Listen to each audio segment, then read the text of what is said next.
Hello, thank you for watching my channel today. My name is Sarah and my channel is called Your True Shelf, and as per usual at the moment I'm coming back with a video about what I've been reading, what I've been buying, and what I'm planning to read in the coming week. So this week's been a lovely week, but it's also been quite busy.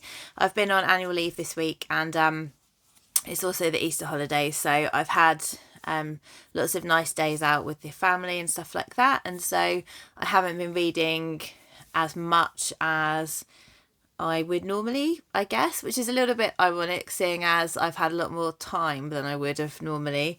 I suppose I have been reading more in the evenings because I can stay up later because I haven't got to get up at the crack of dawn for work. So yeah, but I've had a lovely week anyhow, and so I bought 2 books this week, which was naughty. So yeah, probably something I shouldn't have done because I'm trying to get my TBR down, but anyhow.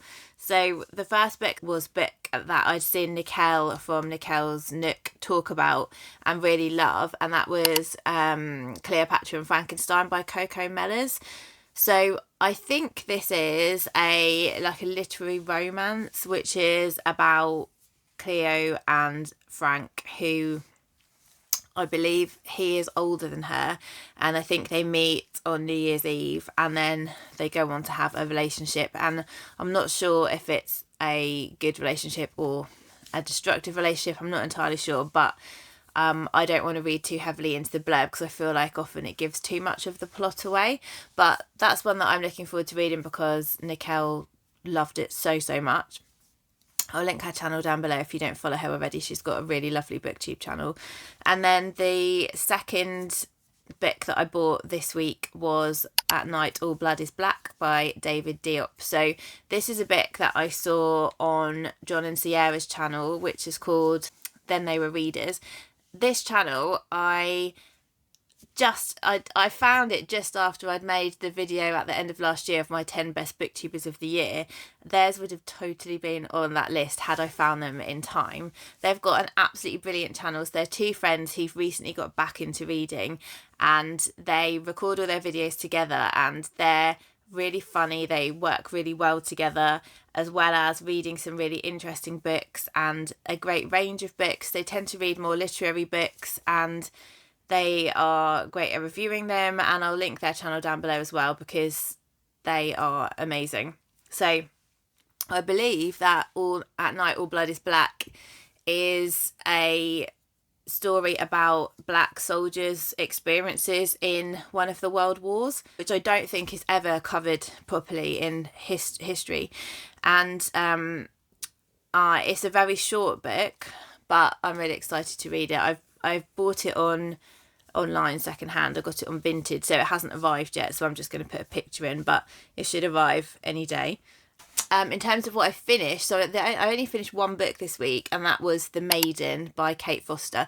That's now gone back to the library, so again I'll insert a picture.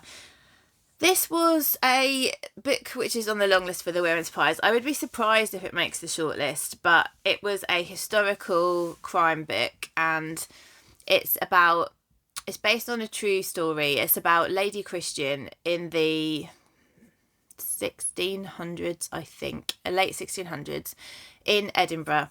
She has a affair with her uncle by marriage, and this uncle is very wealthy, but he's a complete womanizer. He just basically sleeps with everybody, and he makes Christian think that he loves her, but he doesn't. He's just using her, and she gets found out, and then we know that right at the beginning of the book that Christian's been sentenced to death for his murder.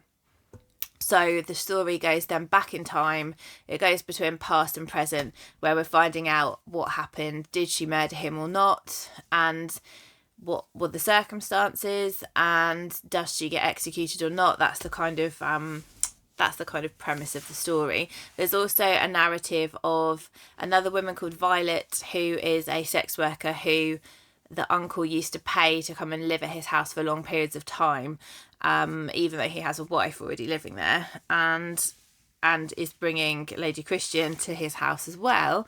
So yeah, that's the kind of premise of it. I found it that it was quite gripping and I wanted to know what was going to happen. I did lose interest more towards the end, and I feel that this was a contender for the Women's Prize list because they were trying to, as I've said before, put something on the list for everybody, but were there other books which were better written, which were in the historical category? Probably. So for me, that was a 3-star read.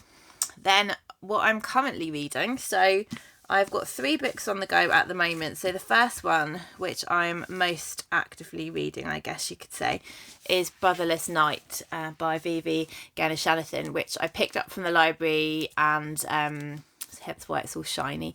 I am this far through, so I think I'm about page 70, and it's about 300 and something pages, 350 pages long. This is a wonderful book so far. So we are following a young girl who's 16. She has 4 other brothers, 3 of which are older than her, 1 is younger, and no, they live in Jaffna in Sri Lanka. And it's set in the early 1980s when the civil war is about to start in Sri Lanka, where the Tamil people are being persecuted by the Sinhalese people. And this is something that I was aware of because one of my really good friends at school was Sri Lankan. So I had heard about this civil war, but I hadn't heard about it in great depth. And this book is covering it from the family's perspective. So it's not going loads into politics at this point in time. Maybe it will, but it is covering what it's like to live in Sri Lanka at that time.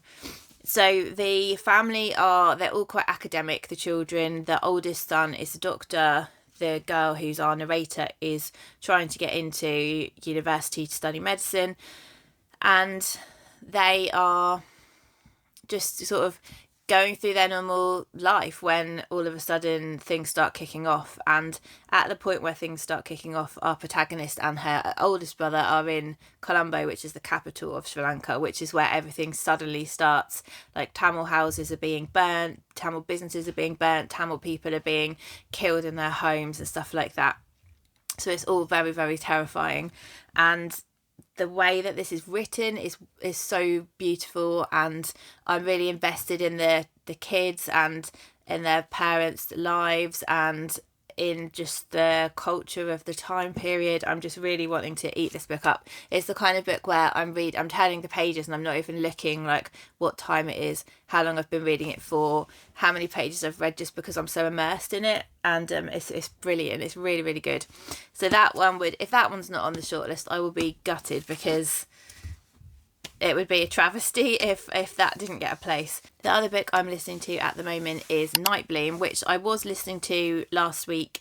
I've made quite slow progress just because I haven't been listening. I haven't been driving a lot on my own, so I haven't been listening in the car. But also I haven't been doing as much kind of cleaning and stuff because I've been on holiday this week. So I haven't been listening as much, but I'm still really, really enjoying it. So I think probably everybody has heard a bit about what this is about already, but it's set in Ghana.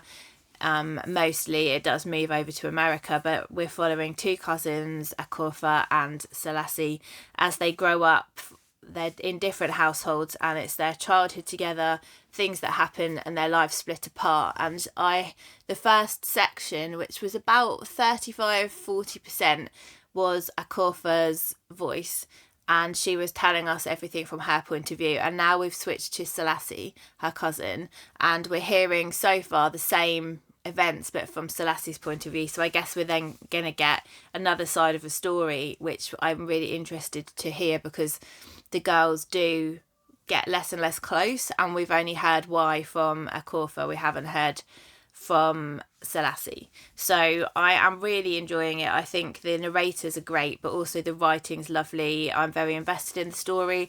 I'm surprised that I've heard other people say that they've DNF'd it or they found it boring, because I really like it. I really want it to be shortlisted.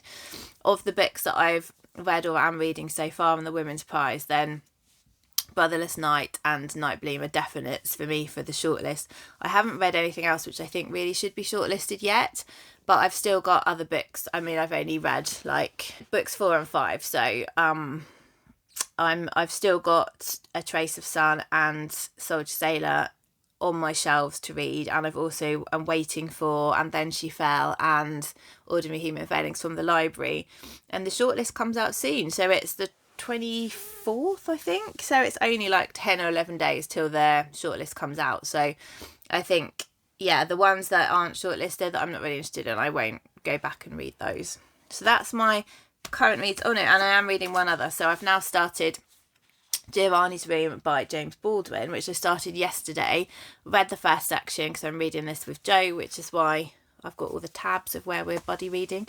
And so we've read the first chapter of this. So far, our protagonist is David. He is a man who is in Paris in the 1950s. He's an American, and he's foreshadowing that something really bad is going to happen the next day. He starts telling us about his first encounter with another man, and about how it was something he's made to feel very ashamed of, something he feels that he has to suppress, and he's basically trying to run away from the fact that he is interested in men, not women, and he's basically saying that however far he runs, he can't run away from his feelings, and he's trying not to examine who he is, but he's getting tired of suppressing everything. So that's basically where we're at so far. The writing is gorgeous.